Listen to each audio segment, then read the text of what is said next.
Dobrodošli u novi modul Mislimetra. Sada kada znamo šta je medijska pismenost, bilo bi dobro i da naučimo šta su to uopšte mediji. U našem jeziku riječ medij koristi se za označavanje različitih stvari, što ponekad može biti zaista zbunjujuće. Školska definicija kaže da je medij sve što može prenijeti poruku, uključujući i bilo koji predmet ili objekat, poput majice koju nosiš ili ovog kofera. Druga, uža definicija kaže da je medij zapravo medijska kuća, odnosno nešto što ima redakciju, uređivačku politiku i impresum. Takvo shvatanje medija nameće zaključak da postoje brojni izvori informacija koji se ne mogu smatrati stvarnim, profesionalnim medijem, to jest medijskom kućom.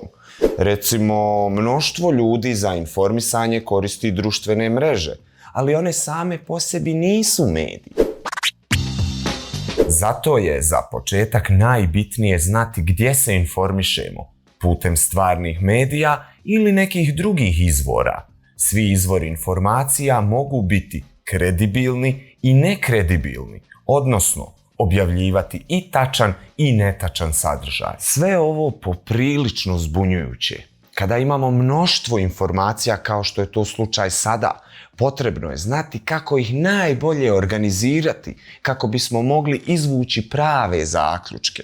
Jedan od modela koji nam pomaže da pronađemo sličnosti i razlike jeste Venov dijagram.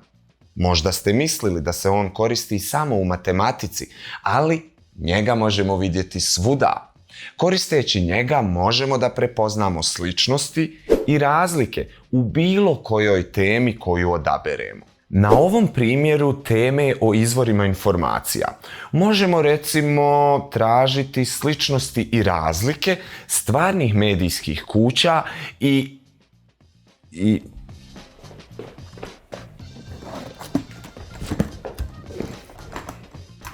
svih drugih izvora koji to nisu. Šta vi mislite? Šta su recimo sličnosti i razlike novina i društvenih mreža?